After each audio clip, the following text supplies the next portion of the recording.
Hello friend, good morning, जय हिंद। मैं मोहम्मद रहीम एक बार फिर से आपके सामने उपस्थित हुआ हूं एक नए लेक्चर, एक नए टॉपिक के साथ। तो आज हम बात करेंगे भारत पर बाबर के अटैक का, यानी कि भारत पर जो तुर्क अटैक होता है और उस तुर्क के रूप में हम बाबर को देखते हैं, ठीक है, जिन्होंने 1526 में पानीपत के प्रथम युद्ध में दिल्ली के अंतिम बादशाह या लोधी वंश के अंतिम बादशाह की हत्या करने के बाद भारत में एक नए वंश, एक नए साम्राज्य की स्थापना करता है, जिसको हम मुगल वंश या मुगलिया सल्तनत के नाम से जानते हैं। ठीक है, ये बाबर जो मात्र 11 वर्ष की अवस्था में फरगना का शासक बनता है। इसकी माँ जो थी वो चंगेज खां की वंशज थी, ठीक है, और वही पिता की बात करें तो वो तैमूर के वंशज थे। तो ऐसे में दो राजवंशों का मिश्रण से जो तैयार होता है वो होता है कौन? बाबर। ठीक है, इसलिए बाबर थोड़ा खुखार टाइप का था, क्योंकि दुनिया का सबसे खुखार जो शासक था वो कौन था? चंगेज खां। ठीक है, चंगेज खां जिधर से जाता था चारों तरफ जो है वो क्या कर देता था? कत्ले आम कर देता था। वही अगर हम तैमूर की बात करें तो तैमूर जो था वो एक लंगड़ा था, इसलिए उसको हम तैमूर लंग के नाम से भी जानते हैं। उसने 1339 में दिल्ली में जो कत्लेआम मचाया था, आज भी इतिहासकार उस चीज को भूल नहीं सके। और उन्होंने इस बात को लिखा कि तैमूर ने जब दिल्ली को रौंदना शुरू किया तो 2 महीने तक परिंदा भी पर नहीं मार सका, यानी कि दिल्ली को इतने बुरे तरीके से उसको लूटा था। ठीक है, इतने बुरे तरीके से लूटा था कि इंसान तो क्या, वहां पे परिंदे भी दिखाई नहीं दिए अगले 2 महीने तक। ठीक है, और उसी समय तैमूर ने जो है भारत से कोहिनूर हीरा को लूट कर लेकर चला गया। कहां पे? ईरान। ठीक है, तो थोड़ा सा हम देखते हैं कि बाबर का थोड़ा लिख दें, हो सकता है चीजें आपको याद ना हो सके। ठीक है, अगर हम बाबर की बात करें, अगर हम बाबर की बात करें तो बाबर के बारे में कहा जाता है कि ये कौन? बाबर। ये इसकी जो पिता थे, पिता और इनके जो माता, बाबर का पिता और बाबर के माता। ठीक है, देखते हैं कौन है भाई। इनके पिता का नाम था, इनके पिता का नाम था उमर शेख मिर्जा। उमर शेख मिर्जा, उमर शेख मिर्जा। वही अगर हम माता की बात करें तो कुतलुग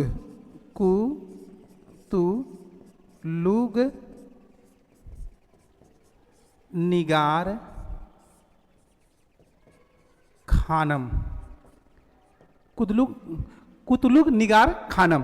ठीक है, अच्छा, इसमें एक इंटरेस्टेड बात यह है कि जो उमर शेख मिर्जा था, ठीक है, उमर शेख मिर्जा था, ये तैमूर का कौन सा? 5वां वंशज था।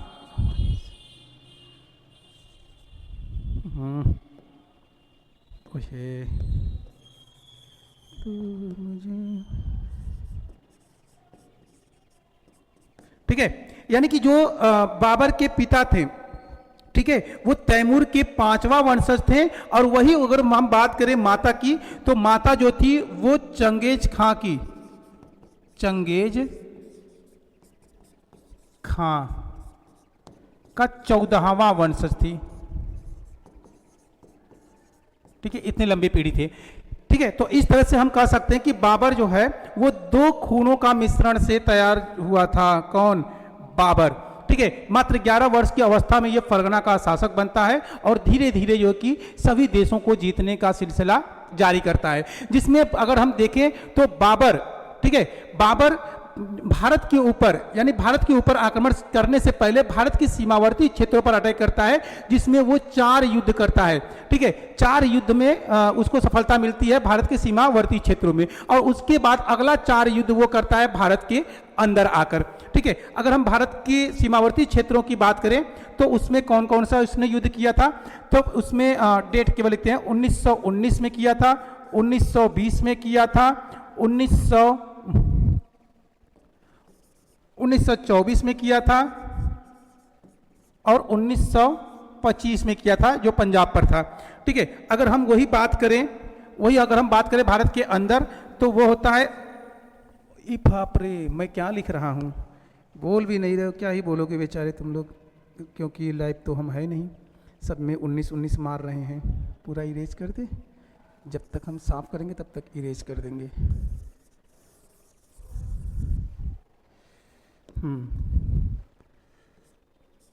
1519।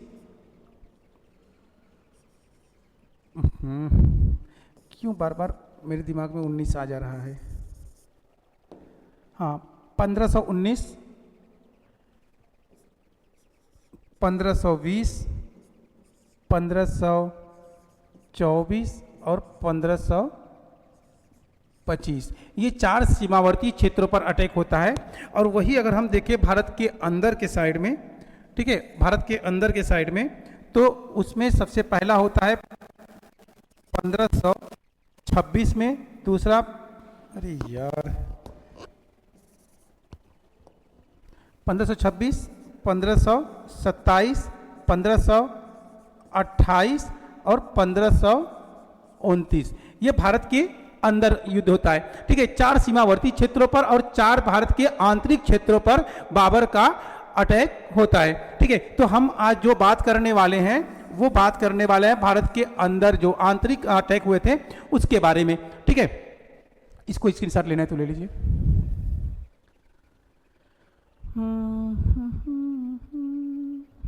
तुझसे नाराज नहीं जिंदगी मासूम है। चलिए एक ट्रिक के माध्यम से बाबर के युद्धों को हम समझते हैं। ठीक है, एक ट्रिक के माध्यम से, तो कौन सा वो ट्रिक है? बाबर के द्वारा लड़े गए युद्ध, बाबर के द्वारा लड़ा गया युद्ध है। कहाँ पे? भारत में। अब ऐसे तो बहुत सारा युद्ध किया था, ठीक है, भारत में। तो उसको याद करने के लिए एक आसान तरीके से हम ट्रिक का यूज करेंगे। ठीक है, और वो ट्रिक हमारा क्या है? तो वो कॉमन ट्रिक है, वो सबको ही पता होगा। तो बाबर ने 26 में पानी पिया, 26 में पानी पिया, 27 में खाना खाया,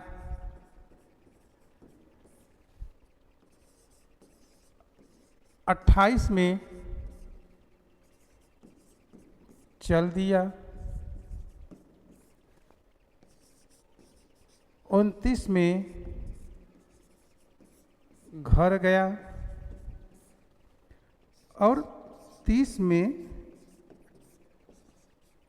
मर गया।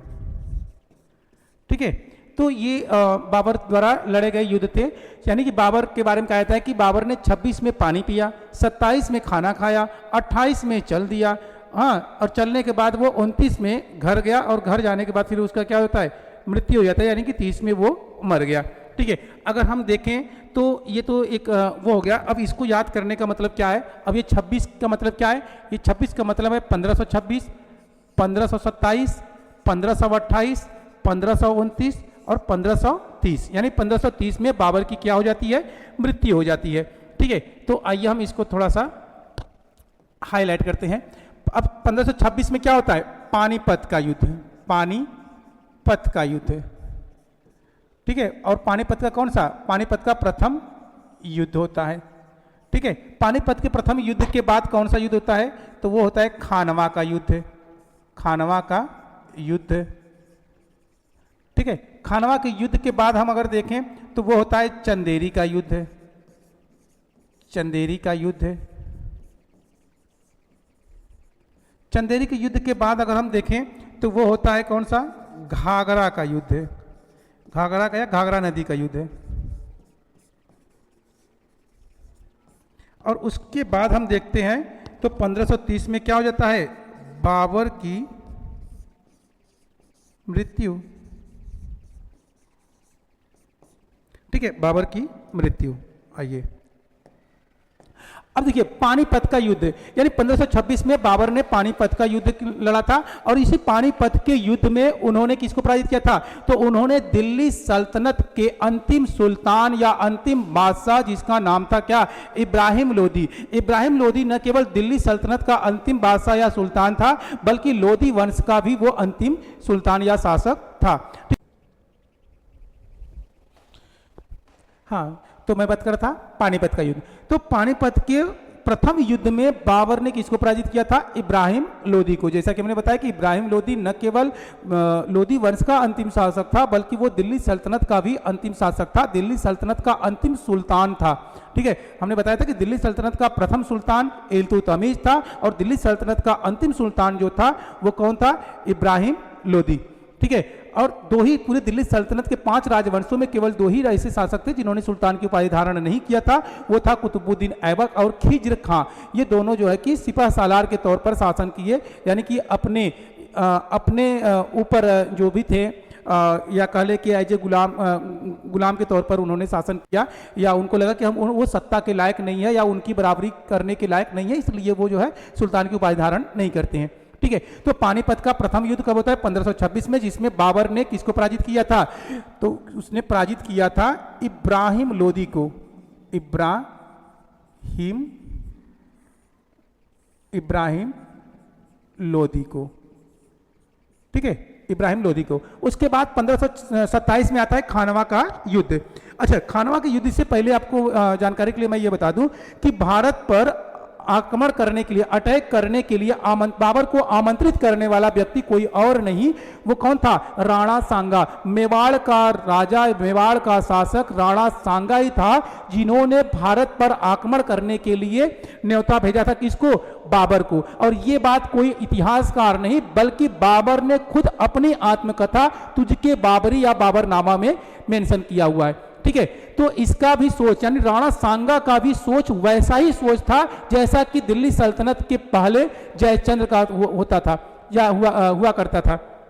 यानी जयचंद्र क्या था? जयचंद्र गढ़वाल वंश का राजा था जो कन्नौज पर शासन कर रहा था, और वो पृथ्वीराज चौहान को दिल्ली की सत्ता से हटाने के लिए, ठीक है, क्योंकि उसके पास इतनी ताकत नहीं थी कि वो पृथ्वीराज चौहान की सेना को पराजित कर सके या पृथ्वीराज चौहान से युद्ध में सफल हो सके, तो इसके लिए उन्होंने क्या किया? उन्होंने गोरी को आमंत्रित किया, यानी गोरी को न्योता दिया भारत पर अटैक करने के लिए कि गोरी आएगा दिल्ली सल्तनत में, यानी पृथ्वीराज चौहान को, दिल्ली सल्तनत नहीं कह सकते, दिल्ली, हाँ, दिल्ली से पृथ्वीराज चौहान को सत्ता से हटा देगा और उसके बाद हमारा कन्नौज के साथ साथ दिल्ली पर भी अधिकार हो जाएगा और हम ऐसे में अपनी बदला भी ले लेंगे। सेम उसी सोच से, उसी सोच पर कौन? राणा सांगा भी इब्राहिम लोदी को आमंत्रित करता है कि ये आएगा और उसी दिल्ली सल्तनत का जो अंतिम शासक होता है, बादशाह होता है, सुल्तान होता है इब्राहिम लोदी, तो उसको पराजित करेगा और उसको पराजित करने के बाद बाबर तो आएगा और चला जाएगा, फिर हम ऐसे में क्या हो जाएंगे? हम दिल्ली का शासक बन जाएंगे, दिल्ली का बादशाह बन जाएंगे। ठीक है, ये सोच किसकी थी? राणा सांगा की।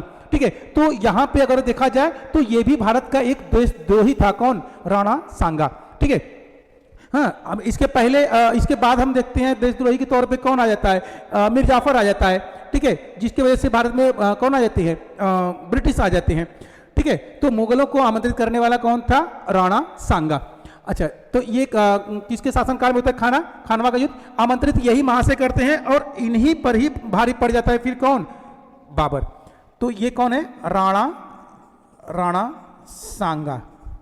ठीक है, तो अगला जो युद्ध होता है 1527 में खानवा का युद्ध, उसमें किसको बाबर पराजित करता है? तो राणा सांगा को पराजित करता है। राणा सांगा के बाद फिर अगला नंबर आता है किसका?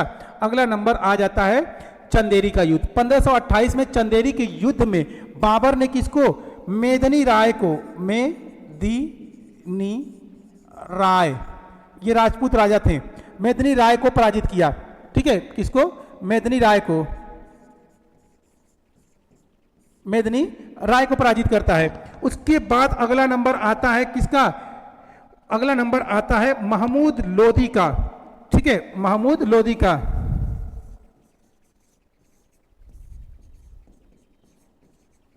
महमूद लोदी का। ठीक है, 1529 में युद्ध होता है घाघरा का युद्ध, और घाघरा के युद्ध में बाबर ने किसको पराजित किया? महमूद लोदी को। ठीक है, महमूद लोदी के बाद अब बाबर क्या था? बीमार पड़ चुका था और उसकी बीमारी के वजह से, हाँ, उसकी बीमारी के वजह से इसको जो है इसकी क्या हो जाती है, मृत्यु हो जाती है। तो पहले इसके जो इसे जो है कि आगरा में, पहले इसको आगरा में और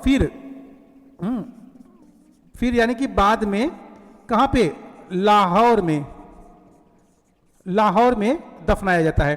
ठीक है, तो बाबर का पहला जो मकबरा होता है वो आगरा में होता है, दूसरा जो मकबरा होता है वो लाहौर में होता है। और याद रखिएगा कि यहां से एक क्वेश्चन बनता है आपका कि बाबर का मकबरा आगरा से लाहौर स्थानांतरित करने वाला कौन था, तो उसी की अपनी पत्नी थी जिसका नाम था यूसुफ जई, जिसका नाम था यूसुफ जई। ये बाबर की पत्नी थी, क्योंकि बाबर ने अपने आत्मकथा में इस बात का मेंशन किया था कि मेरी आखिरी इच्छा है कि मेरे मरने के बाद मेरा मकबरा कहाँ पे बनाया जाएगा, लाहौर में बनाया जाएगा, क्योंकि लाहौर में ही उसका सारा जीवन, मैक्सिमम जीवन लाहौर में ही व्यतीत हुआ था, इसलिए वो वहीं पर अपना मकबरा चाहता था। तो इसके मरने के बाद लोगों को इस बात का पता नहीं था, इसलिए इसका मृत्यु होता है आगरा में और आगरा में इसको दफना दिया जाता है। ठीक है, वहीं पर इसका मकबरा बना दिया जाता है। मगर बाद में जब पता चलता है इस बात का, तो उनकी पत्नी यूसुफ जई उनकी आखिरी इच्छा को पूरा करती हुई उनकी अस्थियों को निकलवा कर लाहौर में ले जाकर दफना दी। तो वर्तमान में अगर देखा जाए तो बाबर का मकबरा कहां पे है, लाहौर में है। ठीक है, तो ये बाबर ने 4 शासकों को, भारत के आंतरिक क्षेत्र में 4 शासकों को पराजित किया था। ठीक है, पहला इब्राहिम लोदी को, दूसरा राणा सांगा को, तीसरा मेदिनी राय को, चौथा महमूद लोदी को। ठीक है, और आगरा में फिर इसकी मृत्यु हो जाती है। ठीक है, तो अब इसमें हमने बाबर इसलिए नहीं लिखा क्योंकि सारे में बाबर ही है, तो इसलिए हमको वर्सेज बाबर करने की कोई जरूरत नहीं है। अब कुछ अहम पॉइंट हम इसमें देख लेते हैं, कुछ अहम बिंदु देख लेते हैं, और वो क्या है, वो ये है कि बाबर ने इस युद्ध में तुलगमा युद्ध नीति का प्रयोग किया था। तुलगमा, ठीक है, तुलगमा युद्ध नीति। ठीक है, इसी युद्ध नीति के तहत बाबर ने पानीपत का प्रथम युद्ध जीता था। अब तुलगमा युद्ध नीति क्या है और इसमें कैसे अर्धचंद्राकार, जैसे कि एक थोड़ा सा एग्जांपल आप महाभारत के युद्ध में भी देख सकते हैं जब अभिमन्यु को जिस तरह से मारा जाता है। ठीक है, तो उससे थोड़ा सा अलग है, मगर फिर भी आप उसको कर सकते हैं अर्धचंद्राकार में जैसे कोई है और सेना जब उसकी तरफ बढ़ता है तो सामने वाली जो बीच कतार में सेना खड़ी है वो सामने वाले से लड़ती है, बाकी सेनाएं क्या करती है, चारों तरफ से आकर सेना को घेर लेती है और वो क्या हो जाता है, एकदम बीच में चला जाता है। तो महाभारत के युद्ध में कुछ ऐसे, बस वहां पे पहले से ही प्लानिंग किया रहता है। ठीक है, उसके बाद मेदिनी राय, अच्छा राणा सांगा, ध्यान रखिएगा कि राणा सांगा, इसी को पराजित करने के बाद बाबर ने क्या किया था, हाँ, बाबर ने जिहाद गाजी की उपाधि धारण किया था। पहली चीज उपाधि कौन सा, गाजी की उपाधि। ठीक है, गाजी की उपाधि। तो क्वेश्चन पूछता है कि बाबर ने किस युद्ध में गाजी की उपाधि धारण किया था या किसे पराजित करने के बाद गाजी की उपाधि धारण किया था। ठीक है, अच्छा इसी युद्ध को बाबर ने जिहाद का, ठीक है, जिहाद का नारा दिया था, जिहाद का नारा। तो ये भी बड़ी इंपॉर्टेंट है, ये भी याद रखिएगा, क्योंकि जो बाबर की सेना थी वो पूरी तरीके से थक चुकी थी। हाँ, थकने के साथ साथ सेना भी उसके पास बहुत कम मात्रा में थी, और ऐसे में किसका, राणा सांगा का सामना करना जो है कि उनके लिए बहुत कठिन साबित हो रहा था, क्योंकि राणा सांगा के साथ बहुत सारे क्षेत्रीय राजा ने भी उनका साथ दिया था ताकि मुगलों को यानी कि बाबर को भारत से बाहर किया जा सके। ठीक है, तो ऐसे में जो है क्या होता है कि सेनाओं के अंदर दहशत बन जाती है। तब बाबर ने क्या किया, जिहाद का नारा घोषित किया। अब जिहाद का मतलब यह है कि यह युद्ध अब केवल बाबर के हार और जीत पर डिपेंड नहीं करेगा। इस युद्ध में अगर जीतते हैं तो खुदा का जीत होगा और हारते हैं तो खुदा का हार होगा। तो क्या तुम चाहते हो कि खुदा का हार हो या खुदा को झुकना पड़े? नहीं, तो फिर उठाओ तलवार और लग जाओ। ठीक है, कहा जाता है कि ऐसे में बड़े जोश और जुनून में आकर बाबर की कम सेनाओं ने राणा सांगा के अधिक सेनाओं से युद्ध छेड़ दिया, और ऐसे में राणा सांगा को क्या होना पड़ा, पराजित होना पड़ा। उसके पीछे कई कारण है, सेना कम थी फिर भी बाबर को सफलता कैसे मिलती है, तो उसकी युद्ध नीति बड़ी सटीक थी। चलते हुए घोड़े से तीर चलाना, ये किसका देन है, ये तुर्कों का देन है। ठीक है, भारत में चलते हुए घोड़े से तीर चलाने का उतना एक्सपर्ट नहीं थे।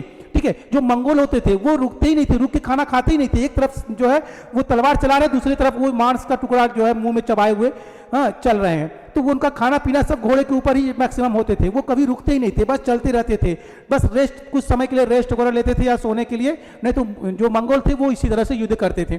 ठीक है। अच्छा, मेदिनी राय की अगर हम बात करें तो मेदिनी राय से रिलेटेड ये बड़ी इंपॉर्टेंट है कि मेदिनी राय जो राजपूत थे, हाँ, इनके सरों को काट कर मीनार, इनके सरों को काटकर बाबर ने क्या बनाया था? मीनार बनाया था।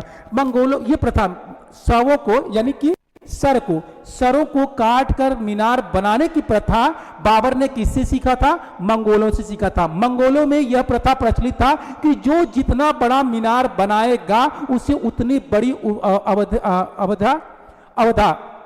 उतनी बड़ी अवधा दिया जाएगा या उतनी बड़ी पदवी दिया जाएगा या उतनी ज्यादा मात्रा में उसको क्या किया जाएगा? सम्मानित किया जाएगा। ठीक है, ये प्रथा मंगोलों में प्रचलित था। अब चूंकि मंगोल का ही वंशज एक तरह से बाबर था, तो इसलिए बाबर ने क्या किया? राजपूतों के सिरों को काटकर उनका मीनार बनवाया। तो भारत में मीनार बनाने का काम सबसे पहले किसने किया था? बाबर ने किया था, सिरों को काटकर मीनार बनाने का। उसके बाद महमूद लोधी से रिलेटेड आपको याद रखना है कि महमूद लोधी से जो घाघरा का युद्ध हुआ था, यह मध्यकालीन भारत का एकमात्र युद्ध था जो क्या था? जो जल प्लस थल दोनों पर लड़ा गया था। ठीक है, और ये कहा जाता है कि इतना भयानक युद्ध हुआ था, ये इसको मध्यकालीन भारत का भी सबसे भयानक युद्ध के तौर पे देखा जाता है। ठीक है, कि जो घाघरा नदी था उसकी जो पानी थी वो खून से लथपथ थी, ऐसा लग रहा है कि घाघरा नदी में खून का दरिया बह रहा हो।